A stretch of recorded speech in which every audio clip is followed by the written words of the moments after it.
જય સ્વામિનારાયણ વિદ્યાર્થી મિત્રો, આપણે ધોરણ 12 બાયોલોજીની અંદર ચેપ્ટર નંબર 15 જોતા હતા કે જેની અંદર આપણે જૈવ વિવિધતા અને તેનું સંરક્ષણ જોયું હતું. તો ગયા લેક્ચરની અંદર આપણે 3 દલીલો જોઈ હતી: વ્યાપક ઉપયોગિતા, સંક્ષિપ્ત ઉપયોગિતા અને ત્રીજું જોયું હતું નૈતિક. તો આજે વ્યાપક હતી એની અંદર આપણે જોયું હતું કે મોટા જથ્થામાં, જેમ કે એમેઝોનના જંગલો છે કે જે વાતાવરણના કુલ કેટલા 20% જેટલા ઓક્સિજન ઉત્પન્ન કરતા હતા, એનો અંદાજ આપણને હોવાનો એવો અંદાજ હતો. પછી બીજું જોયું હતું કે પરાગનયન જે છે એ વનસ્પતિઓ આપણને ફળ તથા બીજ આપી શકતી નથી. શેના કારણે? પરાગનયન ના થાય તો આપણને વનસ્પતિ બીજ અને ફળ નથી આપી શકતી. પરંતુ પરાગનયન કરતા જે પરાગવાહકો છે એ બધા, જેમ કે ભમરા છે, ચામાચીડિયા છે, મધમાખી છે, આ બધા જે પરાગવાહકો છે, જો એ જ આપણને નિવસન તંત્રમાંથી અત્યારે તો મળે છે, પરંતુ એ જો ન હોય તો અને આપણે પરાગનયનની ક્રિયા કરવી હોય તો આપણને કેટલો ખર્ચો થશે, એના વિશે આપણે જોયું હતું. ઓક્સિજનના સિલિન્ડર વિશે જોયું હતું કે અત્યારે જે આપણે વાતાવરણમાંથી જે ઓક્સિજન મેળવીને એકદમ ફ્રીમાં મેળવીએ છીએ, પરંતુ જ્યારે આપણે હોસ્પિટલની અંદર આઈસીયુમાં એડમિટ હોઈએ તો આપણને ફરજિયાત ઓક્સિજનની જરૂર તો પડવાની. તો ઓક્સિજન સિલિન્ડરની પ્રાઇસ તમે ત્યારે પૂછો તો તમને ખબર પડે કે ઓક્સિજન કેટલો ખર્ચાળ છે. તો અત્યારે તો આપણે કુદરતમાંથી ડાયરેક્ટ મેળવીએ છીએ. તો એવી ઘણી બધી વસ્તુ છે કે જે આપણે કુદરતમાંથી ડાયરેક્ટ મેળવીએ છીએ. જેમાં આપણે સંક્ષિપ્ત રીતેમાં જોયું હતું કે ખોરાક માટે આપણે ધાન્ય, કઠોળ, આ બધું જે ફળ છે એ બધું આપણે શેમાંથી મેળવતા હતા? કુદરતમાંથી મેળવીએ છીએ. એવી રીતે પછી આપણી નૈતિક ફરજ જોઈ હતી આપણે કે વનસ્પતિઓ છે, પ્રાણીઓ છે, સૂક્ષ્મજીવો છે, આ બધા છે એનું આપણે જતન કરવું જોઈએ કે એ જે આપણા માટે જે કરી રહ્યા છે ને એને આપણે એના ઋણી છીએ અને ઋણી જ રહીશું. કારણ કે એ જે મૂલ્ય પોતાનું બધી જાતિ છે એ પોતાનું કેટલું મૂલ્ય ધરાવે છે, પરંતુ આપણને કોઈ પણ એનું આર્થિક મૂલ્ય દેખાતું નથી. ભવિષ્યની જે આવનારી પેઢીઓ છે ને એને સારી રીતે એવી સુનિશ્ચિત કરવા માટે અને એની સુખાકારી જીવન માટે શું કરવું હોય? આપણી જે વારસા, આપણી જે ધરોહર છે એને આપણે સુરક્ષિત રાખવી પડે, એનું જતન કરવું પડે, એ આપણી બધાની નૈતિક ફરજ છે. તો ગયા લેક્ચરની અંદર આપણે આવું બધું જોયું હતું. હવે આપણે જોઈએ કે આપણા જે જૈવ વિવિધતા છે એનું સંરક્ષણ આપણે કેવી રીતે કરવું જોઈએ. તો આપણા જે જૈવ વિવિધતા છે આપણી, એનું સંરક્ષણ આપણે કેવી રીતે કરવું જોઈએ. તમને બધાને એમ થાય કે હાલો આપણે આ બધી જે કુદરતી સંપત્તિ છે, આ બધી આપણી ધરોહર છે જે આપણને વારસામાં મળી છે, તો આપણે આનું જતન કઈ રીતે કરવું જોઈએ કે જેથી કરીને આપણી જે આગળની પેઢીઓ છે એ બધાને આનું સારું એવું સુનિશ્ચિત સુખાકારી જીવન એમને મળી રહે, ને જેમ એને માટે આપણે એનું જતન કરવું જોઈએ. તો હવે તમને પ્રશ્ન થાય કે આપણે એનું સંરક્ષણ કેવી રીતે કરવું જોઈએ. તો આપણે જોઈએ, જ્યારે આપણે સમગ્ર નિવસન તંત્રને સંરક્ષિત અને સુરક્ષિત કરીએ છીએ ત્યારે તે જૈવ વિવિધતાના બધા જ સ્તરો પર સુરક્ષિત થઈ જાય છે. જ્યારે આપણે સમગ્ર નિવસન તંત્ર જે છે, આખું જે નિવસન તંત્ર છે એને સંરક્ષિત અને સુરક્ષિત એનું રક્ષણ સારું એવું કરીએ છીએ ત્યારે જૈવ વિવિધતાના જે બધા સ્તરો છે એ સુરક્ષિત થઈ જાય છે. જો આપણે નિવસન તંત્રને ખૂબ જ રક્ષણ કરીએ, એનું જતન કરીએ, તો એના જે બધા સ્તરો, એની બધી જે જાતિઓ છે, વનસ્પતિઓ, પ્રાણીઓ, જીવજંતુઓ, આ બધા સંપૂર્ણ રીતે સુરક્ષિત થઈ જાય છે. આપણે વાઘને બચાવવા માટે સમગ્ર જંગલને બચાવવું પડે છે. આ અભિગમને સ્વસ્થાન એટલે ઇન સિટુ સંરક્ષણ કહે છે. હવે કીધું છે આપણને પેલું સ્વસ્થાન, એક જ જગ્યાએ સ્વસ્થાન જાળવણી કોને કહી શકીએ આપણે, અથવા તો સ્વસ્થાન સંરક્ષણ, કે સજીવ જ્યાં રહે છે ને ત્યાંને ત્યાં જ એના કુદરતી વસવાટમાં એને સાચવવામાં આવે ને એને આપણે સ્વસ્થાન સંરક્ષણ અથવા સ્વસ્થાન જાળવણી કહીએ છીએ. કે કોઈ સજીવ છે એ જ્યાં રહે છે ને, ધારો કે વાઘ જે છે એ જંગલમાં રહે છે, તો આપણે એને ત્યાં જ રહેવા દેવા. એના માટે આપણે શું કરવું પડે? જંગલને બચાવવું પડે. તો એ જે એનો કુદરતી વસવાટ છે, વાઘનો કુદરતી વસવાટ જે છે એને એમાં જ રહેવા દઈએ, એના કુદરતી વસવાટમાં, તો એને શું કહેવાય? એનું સ્વસ્થાન જાળવણી અથવા સ્વસ્થાન સંરક્ષણ કહે છે, એટલે કે એક જ જગ્યાએ જેનું કુદરતી નિવાસ સ્થાન છે એ જ્યાં રહે છે ત્યાં ને ત્યાં જ એને રહેવા દે તો એને સ્વસ્થાન જાળવણી અથવા સ્વસ્થાન સંરક્ષણ કહે છે. જો કે જ્યારે કોઈ એવી પરિસ્થિતિ હોય કે જ્યાં પ્રાણીઓ અથવા વનસ્પતિઓનું અસ્તિત્વ જોખમ કે સંકટમાં મુકાયું છે અને તેને વિલોપનના સંકટમાંથી બચાવવા ત્વરિત પગલાં લેવાની આવશ્યકતા હોય ત્યારે બાહ્ય સંરક્ષણ એ ઇચ્છનીય અભિગમ છે, એટલે કે ex-situ અન્ય જગ્યાએ, જેને નવસ્થાન સંરક્ષણ કહે છે. હવે નવસ્થાન સંરક્ષણ કોને કહીએ આપણે? કે સજીવ જે છે એ પોતાના કુદરતી નિવાસ સ્થાનની તો અંદર છે, પરંતુ એના ભવિષ્યમાં એને જો કોઈ સંકટો આવે કે જે સજીવો છે જંગલની અંદર તો છે, પરંતુ એ જંગલની અંદર એના માટે જોખમ ઊભા થતા હોય, કોઈ પણ એવા સંજોગો ઊભા થાય કે જ્યારે એની જાતિ નાશ પામવા પહોંચી હોય ત્યારે એને બહારની બાજુએ તેને કુદરતની સમકક્ષ કોઈ નવા વસવાટની અંદર મૂકવામાં આવે કોઈ અન્ય જગ્યાએ તો એને નવસ્થાન જાળવણી અથવા નવસ્થાન સંરક્ષણ કહે છે, જેને આપણે ex-situ કહીએ. સ્વસ્થાન સંરક્ષણની અંદર કે એક જ જગ્યાએ એના કુદરતી વસવાટમાં જ એને રહેવા દે કે સ્વસ્થાન સંરક્ષણ. જ્યારે નવસ્થાનમાં શું આવે કે એ જે નિવાસ સ્થાન છે એનું કુદરતી નિવાસ સ્થાન એની બહારની બાજુ એને કોઈ નવા એવા વસવાટમાં ફેરવવામાં આવે જેને નવસ્થાન જાળવણી અથવા નવસ્થાન સંરક્ષણ કહે છે. તો હવે આપણે પહેલું જોવાનું છે સ્વસ્થાન સંરક્ષણ, ઇન સિટુ કન્ઝર્વેશન.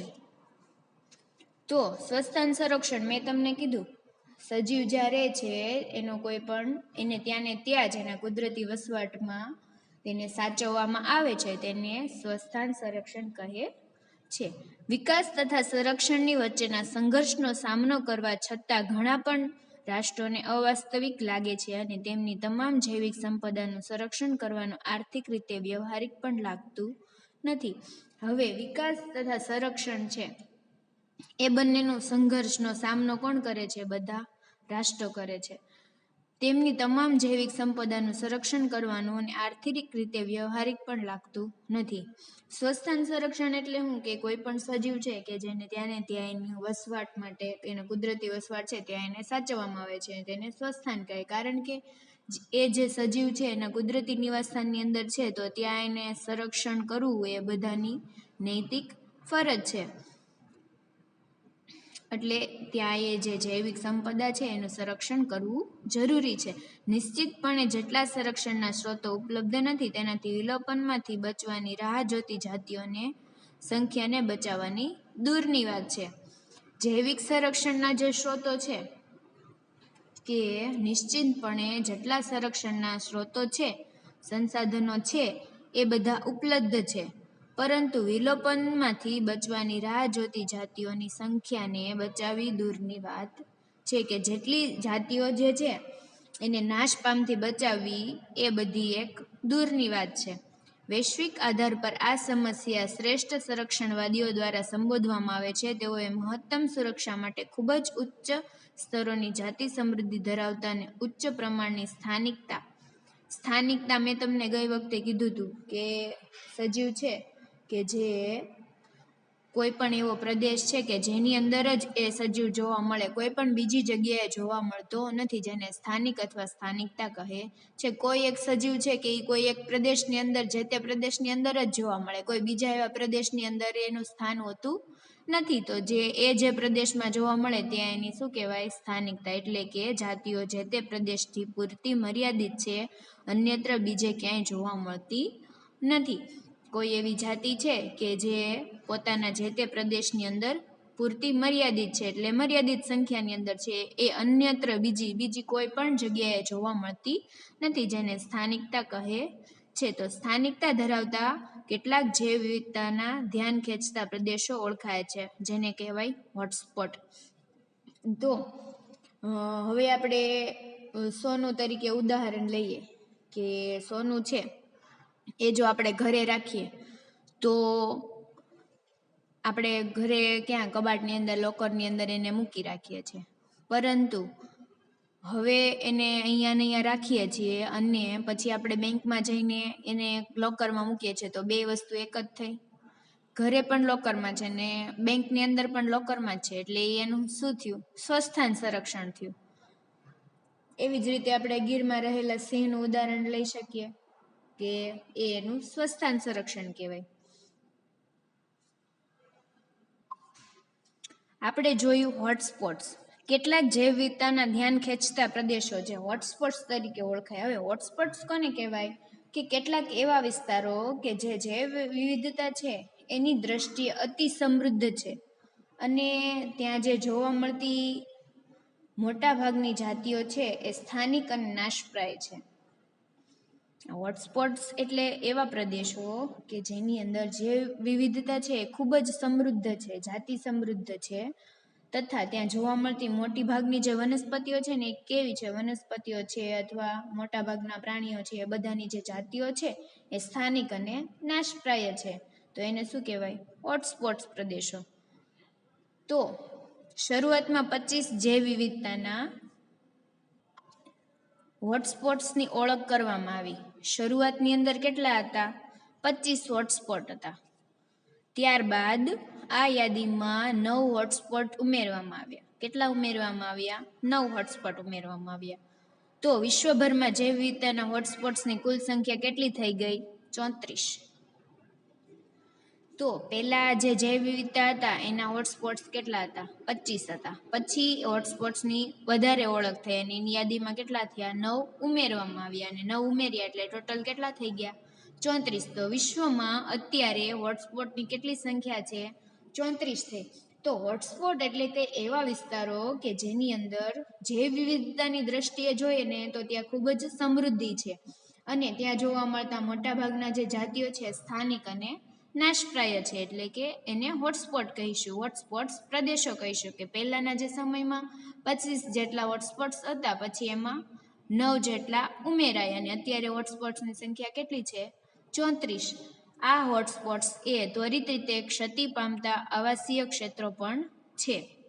આમાંથી 3 હોટસ્પોટ્સ પશ્ચિમ ઘાટ અને શ્રીલંકા, ઇન્ડો બર્મા તથા હિમાલય છે. પહેલું કયું છે? પશ્ચિમ ઘાટ અને શ્રીલંકા. બીજું છે ઇન્ડો બર્મા અને ત્રીજું છે હિમાલય. એમાં ભારતની અંદર હોટસ્પોટ્સ પશ્ચિમ ઘાટ અને શ્રીલંકા, ઇન્ડો બર્મા તથા હિમાલય જે અપવાદ રૂપે આપણા દેશની જૈવ વિવિધતાના ક્ષેત્રોને આવરી લે છે. તો ભારતની અંદર કેટલા હોટસ્પોટ્સ છે? 3. પેલું કયું છે? પશ્ચિમ ઘાટ અને શ્રીલંકા. બીજું છે ઇન્ડો બર્મા અને ત્રીજું છે હિમાલય. તો ભારતની અંદર જે જૈવ વિવિધતાના ક્ષેત્રોને આવરી લેતા જે હોટસ્પોટ્સ છે એ કઈ કઈ જગ્યાએ આવેલા છે? MCQની અંદર તમને પૂછાઈ શકે. તો ભારતની અંદર તો પહેલા પશ્ચિમ ઘાટ અને શ્રીલંકા, ઇન્ડો બર્મા અને હિમાલય આ 3 પ્રદેશોની અંદર હોટસ્પોટ્સ છે કે જે જૈવ વિવિધતાના ક્ષેત્રોને આવરી લેતા છે. તેમ છતાં બધા જ જૈવ વિવિધતાવાળા હોટસ્પોટ્સને એકસાથે ભેગા કરીએ તો પણ તે પૃથ્વીના જમીન વિસ્તારના 2% કરતાં પણ ઓછા છે. હવે જૈવ વિવિધતા ધરાવતા જે બધા હોટસ્પોટ્સ છે કેટલા છે? 34 છે. આ બધા હોટસ્પોટ્સને જો ભેગા કરીએ તો પણ એ પૃથ્વીના જમીન વિસ્તારના 2% કરતાં પણ ઓછા છે.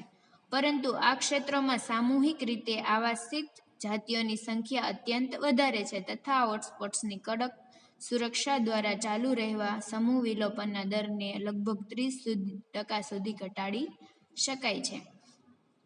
આ જે ક્ષેત્રો છે કે જેની અંદર હોટસ્પોટ્સ છે એની અંદર આવાસિત જાતિઓની સંખ્યા અત્યંત વધારે છે. ત્યાં વસતા જે સજીવો છે, મનુષ્ય છે, એની સંખ્યા વધારે છે. આ હોટસ્પોટ્સની કડક સુરક્ષા દ્વારા ચાલુ રહેવા સામૂહિક વિલોપનના દરને લગભગ 30% સુધી ઘટાડી શકાય છે. આ હોટસ્પોટ્સનો ફાયદો શું થયો છે? એની જે કડક સુરક્ષા છે એના કારણે 30% જેટલી જાતિ વિલોપન એટલે જાતિ જે લુપ્ત થાય છે, જે નાશ પામે છે, એમાં 30% જેટલો ઘટાડો થઈ ગયો છે. એટલા સુધી એનો ઘટાડો કરી શકાય છે. તો આપણે જોયું હોટસ્પોટ વિશે જોયું, સ્થાનિકતા વિશે જોયું કે જેની અંદર કેટલાક એવા વિસ્તારો કે જે જૈવ વિવિધતાની દ્રષ્ટિએ ખૂબ જ સમૃદ્ધ છે અને ત્યાં જે મોટાભાગની જાતિઓ છે એ બધી કેવી છે? સ્થાનિક અને નાશપ્રાય છે. તો પહેલાં 25 જેટલા હોટસ્પોટ હતા, પછી 9 જેટલા વધારે ઉમેરવામાં આવ્યા અને અત્યારે કેટલા છે? 34 જેટલા છે. એમાં ભારતની અંદર પશ્ચિમ ઘાટ અને શ્રીલંકા, ઇન્ડો બર્મા અને હિમાલય જેવા 3 હોટસ્પોટ્સ છે જાહેર કરાયા છે. પૃથ્વીના જમીન વિસ્તારમાં 2% કરતાં પણ ઓછા વિસ્તારમાં હોટસ્પોટ્સ જાહેર કરેલ છે અને આ જે હોટસ્પોટ છે એની કડક સુરક્ષાને કારણે વિલોપનના દરને 30% સુધી ઘટાડી શકાય છે. ભારતમાં પરિસ્થિતિક રીતે અદ્વિતીય અને જૈવ વિવિધતાના સમૃદ્ધ પ્રદેશોને જૈવાવરણ આરક્ષિત વિસ્તારો, રાષ્ટ્રીય ઉદ્યાનો અને અભયારણ્યો તરીકે કાયદાકીય રીતે સુરક્ષા આપવામાં આવી છે. ભારતની અંદર પરિસ્થિતિને અનુસાર જૈવ વિવિધતાના જે સમૃદ્ધ પ્રદેશો છે એને જૈવ આરક્ષિત વિસ્તારો, રાષ્ટ્રીય ઉદ્યાનો અને અભયારણ્યો તરીકે જાહેર કરવામાં આવ્યા છે. જેને આજે જૈવ આરક્ષિત વિસ્તારો છે, રાષ્ટ્રીય ઉદ્યાનો છે, અભયારણ્યો છે, આ બધા જે કાયદાકીય સુરક્ષા આપવામાં આવી છે તે સજીવો જે છે નાશ થતી જે જાતિઓ છે, લુપ્ત થતી જાતિઓ છે તેની અંદર એને રક્ષણ આપવામાં આવે છે. તો રાષ્ટ્રીય ઉદ્યાનો કોને કહી શકીએ આપણે? કે કેટલાક એવા વિસ્તારો કે જે તે જાતિ છે તેના સજીવોની જાળવણી તો કરવા માટે આવેલા હોય છે. ઘણી એવી જાતિઓ છે કે જે નાશ થવા પામવાની હોય, વિલુપ્ત થવા પામવાની હોય એવી જે જાતિઓ છે એ બધાને ત્યાં જાળવણી કરવામાં આવે. પરંતુ અહીંયા કોઈ પણ પ્રકારની માનવ પ્રવૃત્તિઓ થતી નથી. રાષ્ટ્રીય ઉદ્યાનોની અંદર કોઈ પણ પ્રકારની માનવ પ્રવૃત્તિઓ થતી નથી. હવે બીજું જોઈએ અભયારણ્યો. અભયારણ્યોમાં શું ફેર રાષ્ટ્રીય ઉદ્યાનોમાં? તો અભયારણ્યો જે છે એની અંદર પણ સેમ કે ત્યાં પણ બધા સજીવોની જાળવણી કરવામાં આવે છે, એનું રક્ષણ કરવામાં આવેલું છે. પરંતુ અભયારણ્યની અંદર માનવ પ્રવૃત્તિઓ થાય છે, જ્યારે રાષ્ટ્રીય ઉદ્યાનોની અંદર માનવ પ્રવૃત્તિઓ થતી નથી. અભયારણ્યની અંદર કેવી માનવ પ્રવૃત્તિઓ થાય છે? જેમ કે પશુ પક્ષીઓની ચરાઈ છે, લાકડાની કાપણી છે, ખેતીવાડી છે વગેરે જેવી માનવ પ્રવૃત્તિઓ છે એ બધી અભયારણ્યોની અંદર થાય છે, પરંતુ રાષ્ટ્રીય ઉદ્યાનોની અંદર થતી નથી. અને ત્રીજું છે જૈવાવરણ આરક્ષિત વિસ્તારો.